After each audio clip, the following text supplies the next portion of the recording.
નમસ્કાર.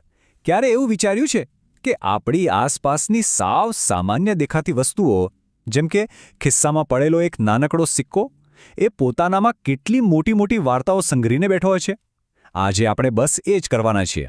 ભારતના ભવ્ય ઇતિહાસની એક એવી સફર કરીશું જેનો રસ્તો આ સિક્કાઓ અને મુદ્રાઓમાંથી પસાર થાય છે. તો સવાલ એ છે કે શું ખરેખર આવું શક્ય છે? શું ધાતુનો એક નાનકડો ટુકડો, જેનો ઉપયોગ આપણે લેવડ-દેવડ માટે કરીએ છીએ, એનામાં એટલી તાકાત છે કે એ આખા સામ્રાજ્યની, એની સંસ્કૃતિની અને એના લોકોની કહાણી કહી શકે? ચાલો આજે આ રહસ્ય પરથી પડદો ઉઠાવીએ. અને આપણી આ અનોખી સફરનો આધાર છે ટિંબાગામ પ્રાથમિક શાળા દ્વારા તૈયાર થયેલું આ એકદમ અદ્ભુત પોસ્ટર. આ એક એવું સંકલન છે જેમાં ભારતના દરેક રાજ્યની ઓળખ સમાન ઐતિહાસિક સિક્કાઓ અને મુદ્રાઓને એકસાથે મૂકવામાં આવ્યા છે. ખરેખર આ સંગ્રહ આપણને ઇતિહાસના પાનાઓના એક દ્રશ્ય સફર કરાવે છે. તો ચાલો આપણે આ સફરની શરૂઆત કરીએ ઉત્તર ભારતથી.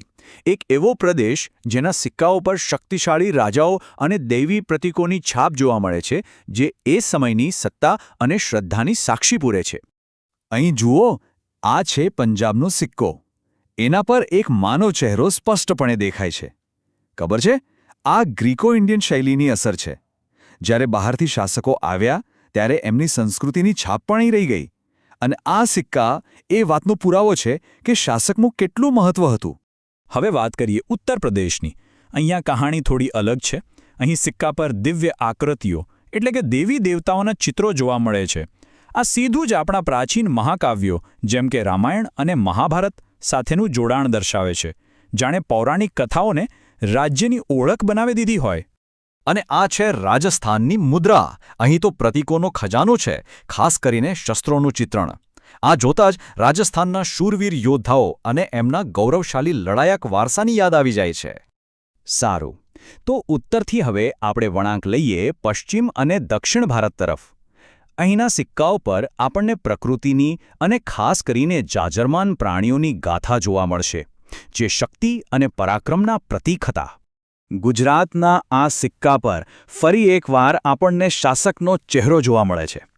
આ ઉત્તર ભારતના સિક્કાઓ જેવું જ છે, જે એ વાત પર ભાર મૂકે છે કે શાસકનો વંશ અને એમની સત્તા કેટલા મહત્વના હતા. અને અહીં કર્ણાટકમાં તો જુઓ, પ્રાણીઓનો કેવો અદ્ભુત ઉપયોગ થયો છે. આ સિંહ જે રાજવી ઠાઠ, હિંમત અને તાકાતનું જીવંત પ્રતીક છે. આ સિક્કો માત્ર ચલણ નથી, પણ રાજ્યની શક્તિનું એલાન છે. હવે જરા આ પ્રતીકની સાદગી અને એમાં છુપાયેલી શક્તિ જુઓ. એક ધનુષ અને બાણ. આ માત્ર યુદ્ધનું ચિહ્ન નથી, પણ એ કદાચ ત્યાંના આદિવાસી મૂળ અને મહાકાવ્યોના મહાન નાયકો સાથેના જોડાણનો પણ એક ઊંડો સંકેત આપે છે. તો કહેવાનો મતલબ એ છે કે પશ્ચિમ અને દક્ષિણ ભારતમાં સિંહ, હાથી કે વાઘ જેવા પ્રાણીઓ માત્ર ચિત્રો નહોતા. ના, એ તો રાજ્યની તાકાત, એમનું ગૌરવ અને પોતાની ધરતી સાથેના એમના અતૂટ સંબંધનું પ્રતીક હતા. ચાલો હવે આપણી સફર આપણને લઈ જાય છે પૂર્વ અને પૂર્વોત્તર ભારત તરફ. સાચું કહું તો અહીંના પ્રતીકો એકદમ અનોખા અને ખૂબ જ આકર્ષક છે. અહીંની કહાણી થોડી અલગ જ છે. જરા આ અદ્ભુત જીવને તો જુઓ. આહોમ સામ્રાજ્યના સિક્કા પર બનેલી આ ડ્રેગન જેવી આકૃતિ. આ સ્પષ્ટપણે બતાવે છે કે અહીં એક અલગ જ સાંસ્કૃતિક પ્રભાવ અને પોતાની આગવી પૌરાણિક કથાઓ હતી, જે ભારતના બીજા ભાગો કરતાં સાવ જુદી હતી. નાગાલેન્ડના આ સિક્કા પર છે શંખનું ચિત્ર.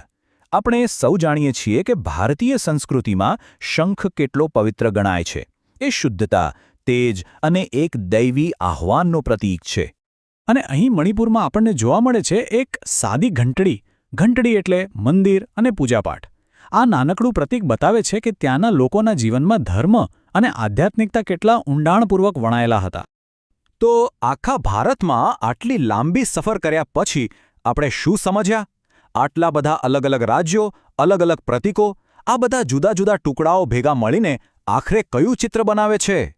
ભલે દરેક રાજ્યની ઓળખ અલગ હોય, પણ આપણે જોયું કે અમુક વાતો બધે જ સામાન્ય છે. જેમ કે શક્તિના પ્રતીક પ્રાણીઓ, શ્રદ્ધાના પ્રતીક દેવતાઓ અને શાસકોના ચિત્રો.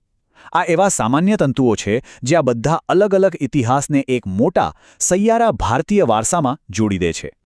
આ વાક્ય આખી વાતનો સાર કહી જાય છે. વિવિધતામાં એકતાનો આનાથી સારો પુરાવો બીજો કયો હોઈ શકે? જ્યાં દરેક અનોખો સિક્કો અને દરેક અનોખી મુદ્રા આ દેશના ભવ્ય ઇતિહાસરૂપી ગાલીચામાં એક નવો, સુંદર રંગ પૂરે છે. જતાં જતાં બસ એક સવાલ મનમાં આવે છે. જરા વિચારો કે જો આ સિક્કાઓ ખરેખર બોલી શકતા હોત તો એ આપણને ભૂતકાળના બીજા કેટલાય રહસ્યો કહેત નહીં? ઇતિહાસ ફક્ત પુસ્તકોમાં નથી હોતો, એ આવી નાની નાની વસ્તુઓમાં પણ જીવંત હોય છે. અને અંતમાં આપણે ટિંબા ગામ પ્રાથમિક શાળા અને એમના મુખ્ય શિક્ષક શ્રી સતીશ પ્રજાપતિનો દિલથી આભાર માનવો જોઈએ. એમના આ અદ્ભુત સંકલનને કારણે જ આજે આપણે ઇતિહાસની આ દૃશ્ય સફર માણી શક્યા. જેમણે આ અમૂલ્ય વારસાને એક જગ્યાએ સાચવ્યો છે, એમને ખૂબ ખૂબ અભિનંદન.